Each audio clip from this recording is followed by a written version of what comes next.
عليكم ورحمة الله وبركاته.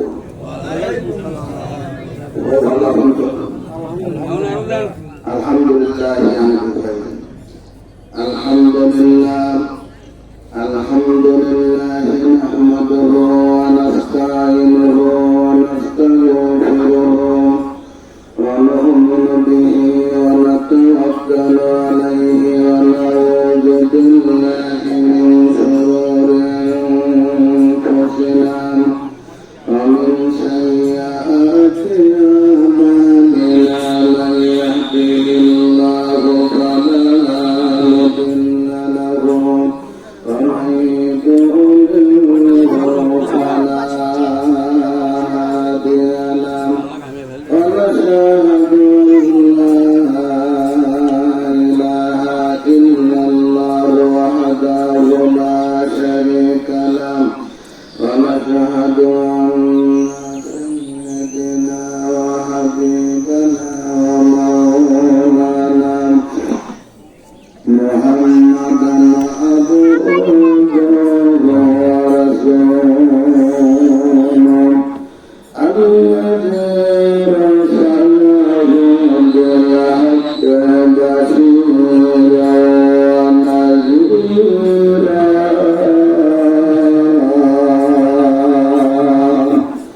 وداعيا إلى الله بإذنه وسراجا منيرا. أعوذ بالله من الشيطان الرجيم. بسم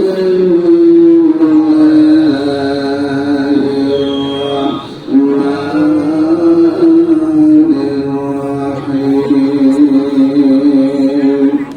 يا أيها الذين آمنوا كتب عليكم الصيام كما كتب على الذين من قبلكم لعلكم تتقون. قال النبي صلى الله عليه وسلم من صام رمضان إيمانا واحتسابا غفر له ما تقدم من ذنبه. قال الله تعالى شهر رمضان الذي أنزل فيه القرآن هدى للناس وبينات من الهدى والفرقان. قال الله تعالى ولكم جعل لجهنم كثيرا من الجن والإنس لهم قلوب لا يفقهون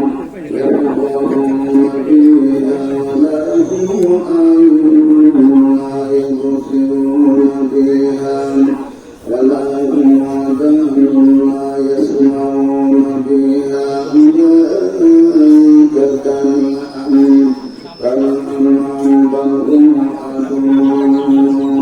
أولئك هم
জবান খুলে বলি আলহামদুলিল্লাহ। সালাম বিশ্ব নবী, বিশ্ব মানবতার মহান ব্যক্তিত্ব, আশরাফুল আম্বিয়া, নূরে মুজাসসাম, সরকার দু আলম, বিশ্ব নবী জনাব মুহাম্মদুর রাসূলুল্লাহ সাল্লাল্লাহু আলাইহি ওয়াসাল্লাম। আমরা আজকে এমন ব্যক্তিকে পেয়েছি মেহমান হিসেবে, যার সর্বব্যস্ততার মধ্যে দিয়েও আমাদের মধ্যে সময় দিয়েছেন এবং আমাদের সঙ্গে একই মতো না করবেন। এই জন্য দেউলকান্দি গ্রামের মধ্য দেউলকান্দি গ্রামের পক্ষ থেকে তাকে আমরা লাল শুভেচ্ছা জানাচ্ছি। সেই সাথে তার মহান আল্লাহর কাছে হায়াতে তৈবা কামনা করছি। আল্লাহ রাব্বুল আলামিন আমাদের সকলকে সুস্থ রাখুন, আল্লাহুম্মা আমিন। মাসটি হলো শাওয়াল মাস, এতে কোনো জায়গায় রমজান মাস, ঠিক কিনা? আল্লাহ রাসূল মসজিদে নববীতে বসে 3 বার আমিন বলেছেন, একথা সবার জানা। সাহাবায়ে কেরাম জিজ্ঞেস করলেন, ইয়া রাসূলুল্লাহ, আপনি 3 বার আমিন বললেন, আমরা কিছু বুঝতে পারলাম না, কারণটা কি? আল্লাহ রাসূল বললেন, আমি তা জানি তোমরা তা জানো না, আমি তা দেখি তোমরা তা দেখতে পারো না। এই মাত্র ফেরেশতা জিবরাইল আমিন এসে আল্লাহর কাছ থেকে কয়েকটা কথা নিয়ে এসেছেন। তার মধ্যে 1 নম্বর হলো, যে ব্যক্তি মায়ের রমজান হাতে পেল কিন্তু রমজান থেকে নিজের চরিত্রকে সংশোধন করতে পারল না, নিজের জীবনের সমস্ত গুণ মাফ করে নিয়ে জান্নাত তৈরি করতে পারল না, যে ব্যক্তি রমজান থেকে শিক্ষা নিতে পারল না, তাকে অর্জন করতে পারল না, এই ব্যক্তি যে রমজান রোজা রাখতে পারল না, এই ব্যক্তির প্রতি আল্লাহর পক্ষ থেকে আমি রাষ্ট্রীয় জাকাত ঘোষণা করে আমি বলেছি। 2 নম্বর হলো, যে ব্যক্তির মা এবং বাবা দুজনে বেঁচে আছে কিন্তু মা এবং বাবার কাছ থেকে জান্নাত কিনে নিতে পারল না, মায়ের কাছ থেকে আর জান্নাত তাহাতা কামিল উম্মুহা, মায়ের পায়ের নিচে সন্তানের জান্নাত, সেই জান্নাত যে ব্যক্তি নিতে পারল না, ওই ব্যক্তির প্রতি আল্লাহর পক্ষ থেকে লানত, আমি বললাম আমি। নাম্বার 3 হলো, যে ব্যক্তি নবীর নাম শোনার পরে খেলায় খেলায় পুরুষ করে না, এই ব্যক্তির প্রতি আল্লাহর পক্ষ থেকে লানত। আমি আসলে করলাম আল্লাহুম্মা আমিন, অর্থাৎ 3টা কথা বলতে আমি আপনার। সুতরাং একটা মাস রোজা গেল কিনা? কথা বলেন, রোজা গেল কিনা? ভ্রমণ ধাতুর থেকে রমজান শব্দের উৎপত্তি, যার অর্থ হলো পুরে সাকার করে ফেলে দেওয়া, যার অর্থ হলো একজন নবজাত শিশু মায়ের পেট থেকে জন্মার পরে তার আমল নামায় তেমন কোনো গুণ থাকে না, একেবারে নিষ্পাপ, বেগুন মাসুম। কেমন যে ব্যক্তি একটা মাস রমজান হাতে পাওয়ার পরে রমজান রাখল এবং বিশ্বাস করল সামা রমাদান ঈমানান ওয়া ইহতিসাবান গুফিরা লাহু মা তাকাদ্দামা মিন যানবিহি, যে ব্যক্তি রমজান হাতে পেল এবং রমজান মাসকে মনে করে সামনে রেখে ঈমান এবং ভক্ত ভালোবাসাতে এই রমজানের রোজা রাখলো, গুফিরা লাহু মা তাকাদ্দামা মিন যানবিহি, তার জীবনের সব গুনাহ আল্লাহ রাব্বুল আলামিন মাফ করে দেন।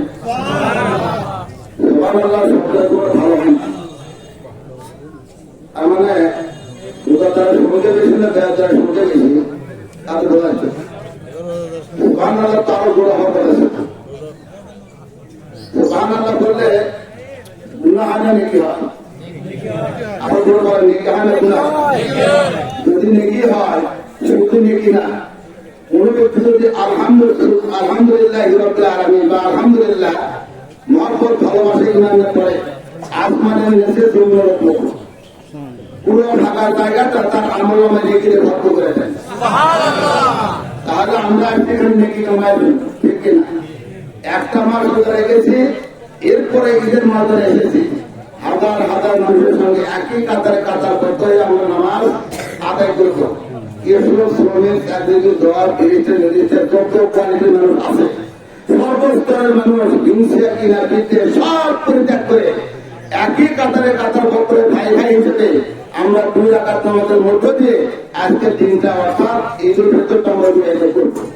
সুতরাং আমরা এখানে দেখি এখন রমজানের রোজাদারের ফজিলতটা কতটুকু, যেমন ফজরের নামাজ আদায় করলো, এরপরে গোসল করলো, নেশাও করলো, ভালো পোশাক পরিচ্ছদ করলো, আতর সুন্দর লাগায় যখন বাড়ি থেকে বের হলেন, এরপর আল্লাহু আকবার আল্লাহু আকবার লা ইলাহা ইল্লাল্লাহু আল্লাহু আকবার আল্লাহু আকবার ওয়ালিল্লাহিল হামদ।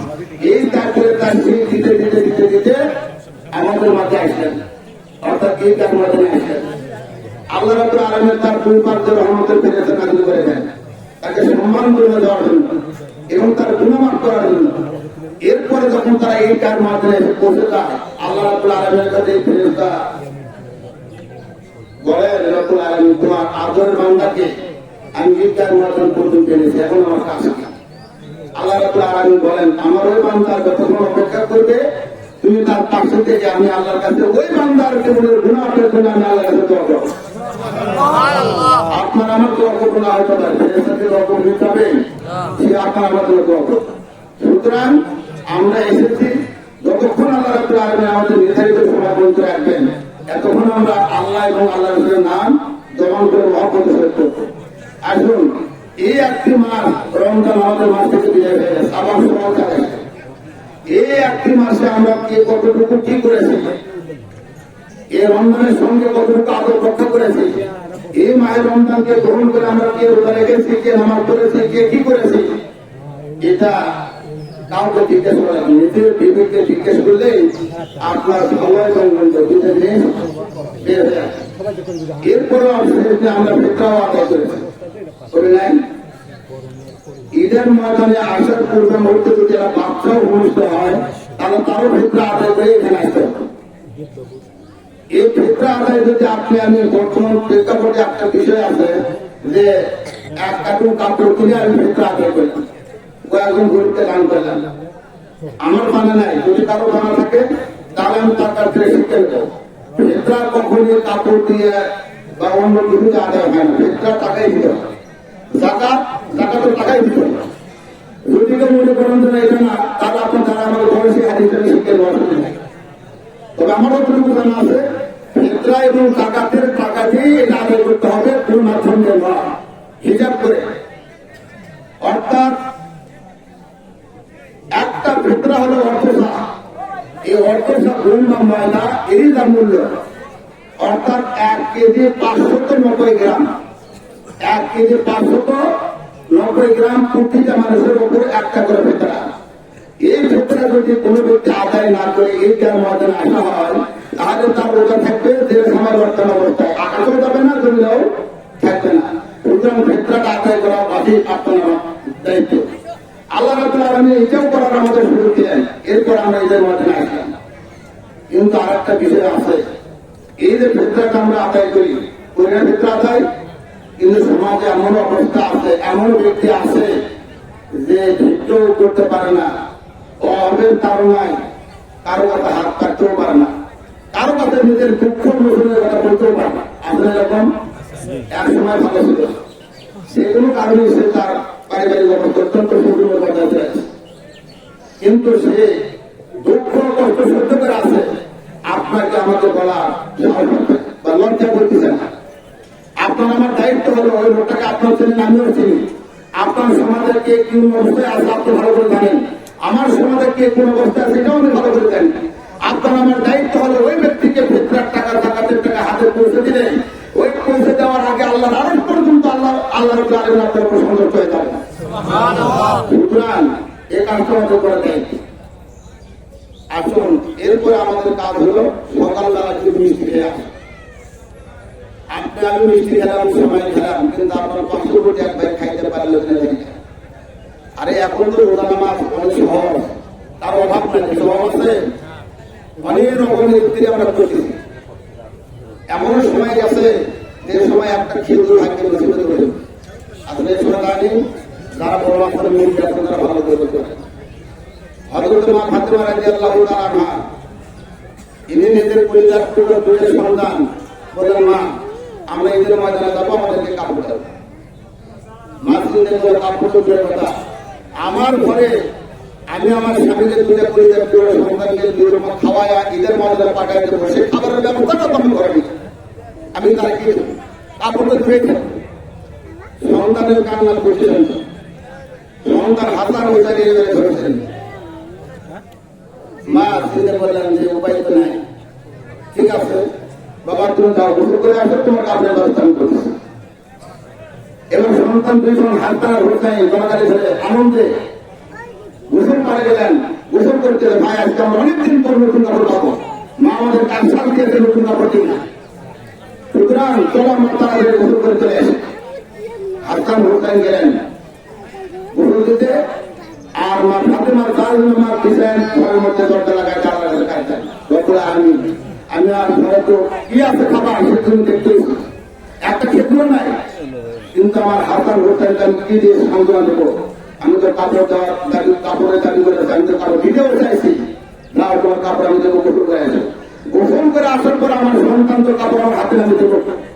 রব্বুল আলামিন তুমি আমাকে বিয়ে দিতে করো না, রব্বুল আলামিন আমি তোমার কাছে সাহায্য চাই।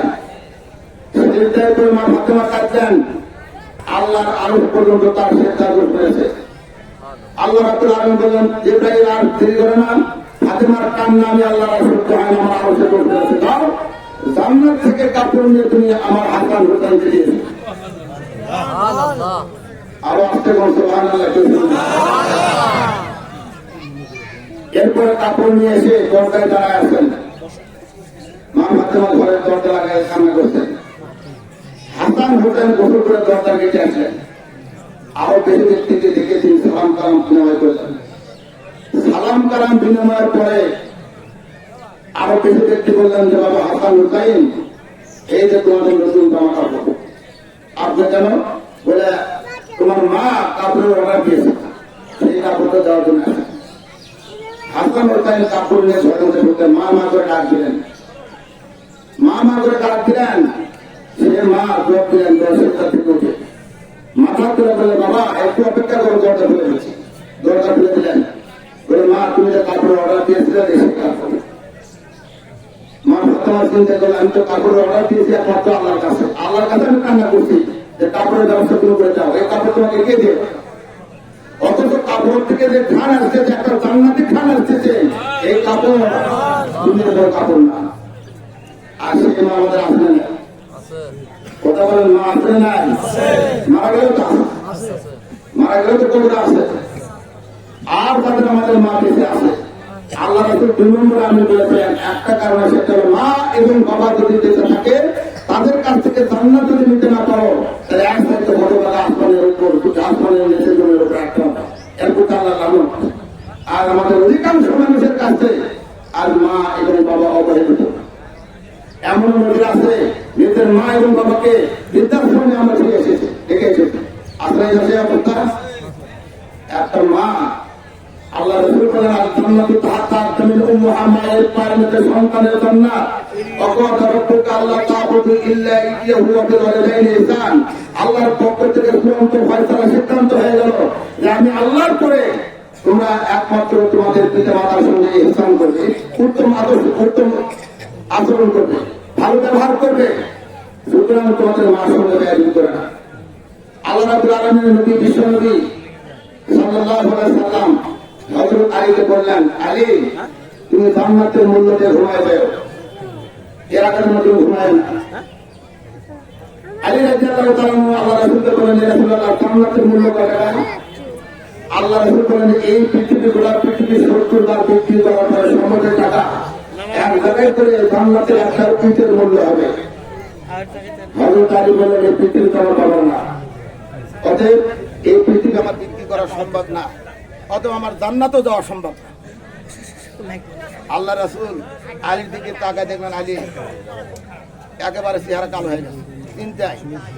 আল্লাহ রাসূল বললেন, চিন্তা করো না, তোমার মা তোমার বাবা যদি বেঁচে থাকে তাহলে তোমার সেই মা এবং তোমার সেই বাবার খেদমত করো, সেই বাবার মুখে হাসি ফুটাও, তোমার মার মুখে হাসি ফুটাও, তোমার মার সাথে উত্তম আচরণ করো। তোমার মা যদি তোমার উপরে সন্তুষ্ট হয়, তোমার বাবা যদি তোমার উপরে সন্তুষ্ট হয়, আমার আদালি ওলিয়ান আল্লাহ রাব্বুল আলামিন বুখারী হাদিস, এদের রব্বি ফির এদের ওয়ালিদি সাত্তু রব্বি ফির সাত্তু ওয়ালিদি। আল্লাহ রাব্বুল আলামিন বলেন, যদিও হাদিস কোন হাদিসে করছি, পিতামাতার সন্তুষ্টি যে আমি আল্লাহ সন্তুষ্টি, পিতামাতার বেদনা আমি আল্লাহ তরফ বেদনা। হযরত আবু হুরায়রা রাদিয়াল্লাহু তাআলা আনহু তিনি আল্লাহর কাছে, আল্লাহ নবীর কাছে ঘুরে আসলেন, আজকে কাঁদতেছেন। আবু হুরায়রাকে আল্লাহ নবী বললেন, আবু হুরায়রা তুমি কাঁদো কেন, কি হয়েছে তোমার? জোরে কাঁদতেছে। আল্লাহ বলেন, আবু হুরায়রা তুমি এত কাঁদতেছো, ঘটনা কি হয়েছে তোমার? আল্লাহ রাসূলকে আবু হুরায়রা বলেন, ইয়া রাসূলুল্লাহ, আমার মা আমাকে মেরেছে। আল্লাহ নবী বললেন, তোমার মার সঙ্গে বেয়াদবি করেছে, অথবা মাকে কষ্ট দিয়েছে, অথবা মার সঙ্গে দুষ্টামি করেছে, এই কারণে তোমার মা তোমাকে মেরেছে। ইয়া রাসূলুল্লাহ, আমি মার সঙ্গে বেয়াদবি করিনি, মাকে কষ্ট দেয় নাই, মাকে গালি দেয় নাই, হত্যাকেও করি নাই, তাহলে মানলো কেমন? ইয়া রাসূলুল্লাহ, আপনার দরবার থেকে ঘুরে যেতে অনেক কাজ হয়ে গেছে। আমার মা খুবই মানুষ, আমার মা হলো মুশরিকা মানুষ। আমাকে জিজ্ঞেস করে, বাবা আবু হুরায়রা, তুমি এত রাত কোথায় ছিলে? আমি বললাম, মা যার কদম চিনতে পারলে দুনিয়া ধন্য হয়, সেই রাসূলের নবী হযরত মুহাম্মদ রাসূলুল্লাহ সাল্লাল্লাহু আলাইহি ওয়াসাল্লামের দরবার থেকে ফিরে আসতে বাকি হয়েছে। আমার মা ছিল মুশরিকা, যখন আপনার নাম শুনেছে আমাকে তখন মারতে মারতে আমাকে ঘর থেকে বের করে তার বাড়ি সীমাতে বের করে বলে, যা আজ থেকে তুই আমার বাড়ি ছাড়বি, না হলে মুহাম্মদ সাল্লাল্লাহু আলাইহি ওয়াসাল্লামের দরবার ছাড়বি। আমি বললাম, ইয়া রাসূলুল্লাহ, ইয়া হাবিবাল্লাহ, মা তুমি আমাকে মারতে মারতে মারতে এই জমিনে ফেলে দাও, এরপরে তোমার বাড়ি ঘর শুদ্ধ তামাম দুনিয়ার জায়গা থেকে আমাকে যদি বঞ্চিত করলাম, আমি তোমার বাড়ি সহ তামাম দুনিয়া ছাড়তে পারি, আমি তোমার মার খাইতে পারি, কিন্তু তার কদম চলতে পারলে দুনিয়া পূর্ণ হয়ে যায়। ওই রাসূলের নবীর কদম মোবারক ছাড়তে আমি পারবো না। বলে ফেলেছেন সুবহানাল্লাহ। ইয়া রাসূলুল্লাহ, এরপর আমাদের ঘরে থাকতে দিয়ে বলতেন, তো কি চাও? তোমার মায়ের বিরুদ্ধে তুমি কি আমার কাছে নালিশ করতে আসছো? না, আমি তোমার মায়ের বিচার করতে পারবো না। সুপার পাওয়ার একজন নবী, কোরআন, এই কোরআন আল্লাহ রাব্বুল আলামিন নিজেই ব্যাখ্যা সমাপ্ত করেন নাই। আল্লাহ রাসূলের জন্য করো হালাল এবং হারাম, বৈধ অবৈধ সীমারেখা আল্লাহ রাসূলের জন্য আল্লাহ রাব্বুল আলামিন রেখে দিয়েছে। এত বড় একজন সুপার পাওয়ার নবী, আর সেই নবীর কাছে আবু হুরায়রা আসলেন। আল্লাহ নবী বললেন, তোমার মা তোমাকে মেরেছে, এর জন্য আমি তুমি কিচ্ছু করেন নাই, যাও তোমার মায়ের পা ধরে মাপ যাও। এই কথার লোক কত, ওজন কত। আর আমরা সমাজ সমতলে আছি, মায়ের একটু কথা বললে মায়ের বিচার করে আসলে নাই, কথা বলেন নাকি আসলে নাই? কপাল পোড়া ব্যক্তি, এর চাইতে হতভাগা আল্লাহর জমিনের উপরে রাখতে হবে। মা যদি সন্তুষ্ট হয় তোমার জান্নাত, মা যদি অসন্তুষ্ট হয় তোমার জন্য জাহান্নাম। আল্লাহ রাসূল আবু হুরায়রা বললেন, ইয়া রাসূলুল্লাহ, আমি মার বিরুদ্ধে নালিশ করতে আসি নাই, অভিযোগ দিতে আসি নাই। কি জন্য এসেছো? বলে, আমি এসেছি যে আমার রাসূল, রাসূলের নবী আরবি, যদি আল্লাহর কাছে দুহাত তুলে আমার মার জন্য দোয়া করে, আমার বিশ্বাস আমার মা ইমান রাখে। হ্যাঁ, এটা তোমার আমার জন্য করো। এরপরে আবু হুরায়রার এই কথায় আল্লাহ রাসূল দুহাত তুলে আল্লাহর নবী সাহাবী আবু হুরায়রার মায়ের জন্য দোয়া করতেছেন, হে আল্লাহ রাব্বুল আলামিন, আবু হুরায়রার মাকে তুমি হিদায়াত দান করো। আবু হুরায়রা নবীর হাত তোলা থেকে তিনি সমানে দৌড়াচ্ছেন, মাঝখানে হযরত আলী, আবু হুরায়রা তিনি জামা টেনে ধরলেন। কিন্তু ভদ্র মানুষ ভুলকাপ পছন্দ করে না, অনুগান্ডার চায় না, আগের মতো কথা বসে না, বলে না, অবশ্যই ভাবে দৌড়াতে ব্যাপার কি হয়েছে?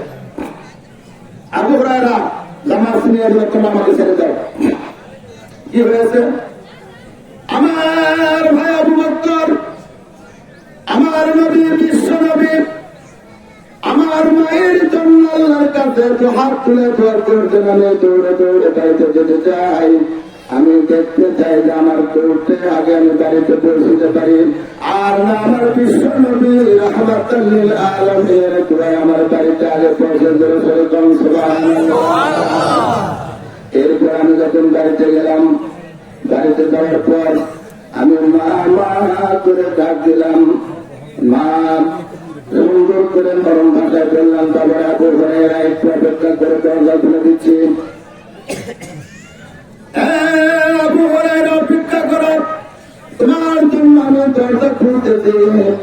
এবার আবু হুরায়রার জন্য মা দরজা খুলে দিলেন। আবু হুরায়রা বললেন, আমার মার মাথার চুল ছিল সাদা ধবধবা, আমি দেখতে পেলাম আমার মার মাথা থেকে পানি টপটপ করে পড়তেছিল। এবার মা আমাকে বললেন, বাবা আবু হুরায়রা, মারতে মারতে আমার বাড়ি থেকে বের করে দিয়েছে। আমি বড় অনুশোচনা করেছি, আরে আমার সন্তান তো কোনো খারাপ জায়গায় জানে, আমি তার মারলাম কেন? বাবা এভাবে আমি অনুশোচনা করে দিয়ে এরপর আমি গোসল দিয়ে পবিত্র হয়েছি। আর দেরি করে না, জলদি করে নিয়ে চলো বিশ্বনবী দরবারে আমি কলমা করে মুসলমান হয়ে যাবো। জোরে জোরে যান সুবহানাল্লাহ। আমার নাবির তুলনা এই জগতে চলে না, আমার এই জগতে চলে না, কোন সাধনে পাই না গুনা দিদি। তোমাকে দেখিতে মনে চাই, তোমাকে দেখিতে গুনা দিদি।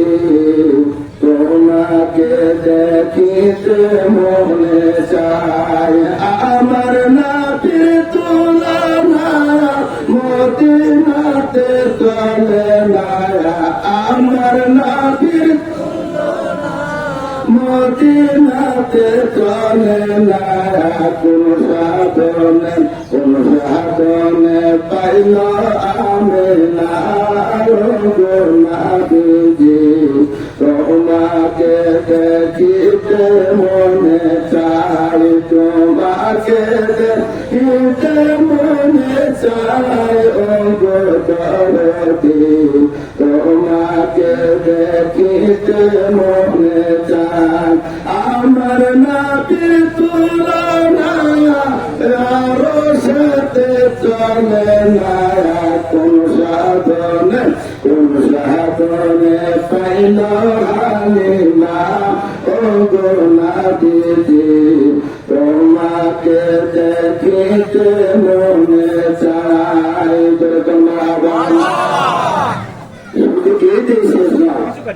আর কেমন আমার কাজগুলো আল্লাহ নবীর সাহায্য মার সঙ্গে বেয়াদবি করার কারণে তার জীবনে লা ইলাহা ইল্লাল্লাহ এই দরকার আসতেছে। এরপরে সাহাবায়ে কেরাম বললেন, ইয়া রাসূলুল্লাহ, আমাদের আর সাহাবী ভাই তিনি জীবনে কলমা করতে পারছে না। আল্লাহ নবী বললেন, যাও তোমরা পড়া দাও, তার দায়িত্ব হয়ে যায়। এরপর আল্লাহ নবী দিয়ে আর কামা তুমি লা ইলাহা ইল্লাল্লাহ মুহাম্মাদুর রাসূলুল্লাহ সাল্লাল্লাহু আলাইহি ওয়াসাল্লাম। আর কামা লা ইলাহা লা ইলাহা এর দূর করতে না। এরপরে আল্লাহ নবী বললেন, মাকে ডাক দাও। মাকে ডাক দিলেন।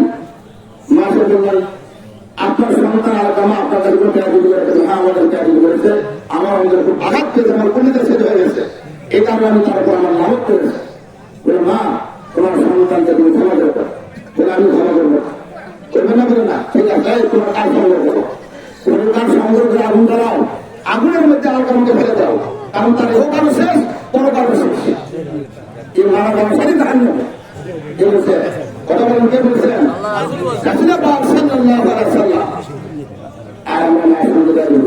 বাবার সঙ্গে ব্যাটিং করি, সুন্দর একটা বই পাওয়ার পরে মায়ের কথা বলে যায়।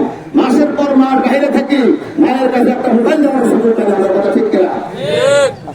এমন সুন্দর শোনা ছেলে আছে, শোনা মার পা ধরে মাপেন।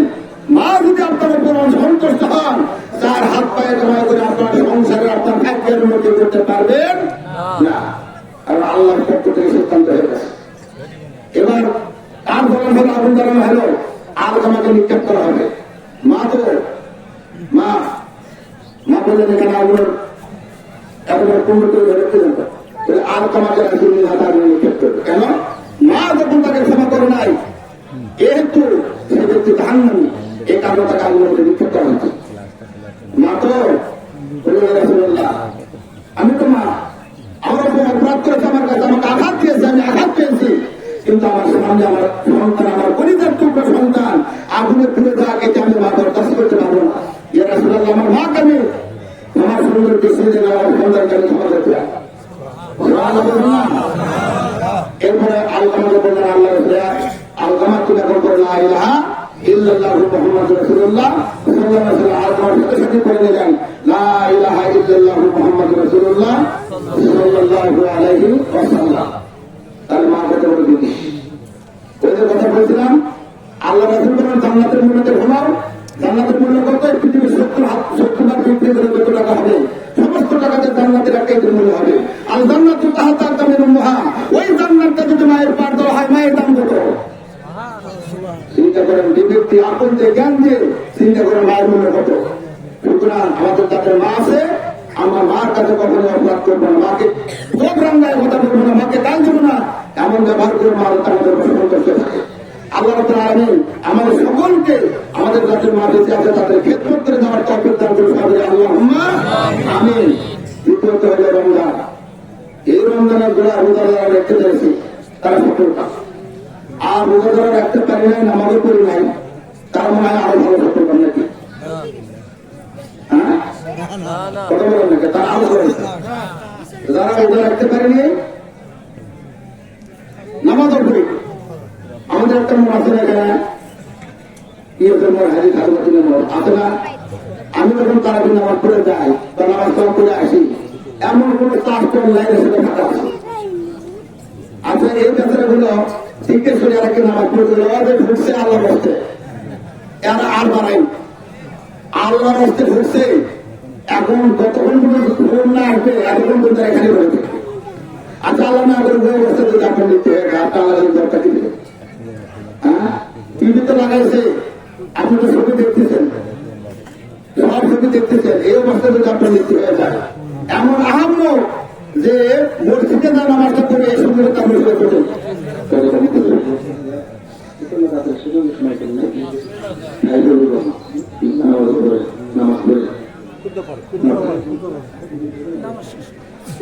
এরপরে আসুন, নামাজ পড়া শুরু হয়ে যাবে না, ঘন্টার পর ঘন্টা বাজার আটটাকে, শুধু এই বাজারই না, ঘন্টার পর ঘন্টা বিভিন্ন বাজার আটটাকে।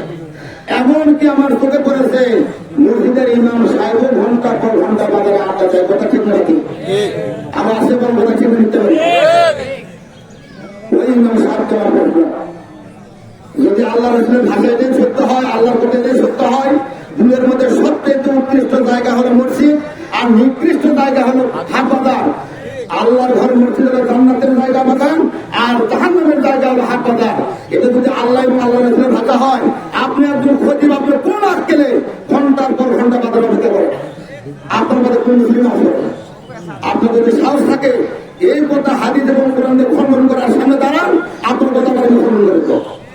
একজন ইমাম, একজন সমাজের খতিব, সে ঘন্টার পর ঘন্টা বাজারে থাকতে পারে না। বাজার একটা শয়তানের জায়গা, নিকৃষ্ট জায়গা। সেই জায়গায় এখন খতিব, একজন আলেম, একজন ইমাম ওই মসজিদে সে বাড়িতে চলে যাবে, অথবা মসজিদের অথবা সঙ্গের কাছে যাবে, ঘন্টার পর ঘন্টা বাজারে দখল করতে পারে? এটা কোনো ইমামের কাজ করে। সুতরাং অনুরোধ করবো, যদি জানা না থাকে হাদিস করে জানেনি, আপনাদের পরীক্ষা করার চেষ্টা করেন। আর যদি জানা থাকে এরপর যদি এই কাজটা করেন, তাহলে আপনার কাছে কি জানা হয়ে যাবে। আসুন, আমি কথা বলবো না, সময় শেষের দিকে আমরা নিয়োগ করবো নামাজের জন্য। যারা আরবি নিয়োগ জানি আরবি নিয়োগ করবো, আর যারা আরবি জানি না আমরা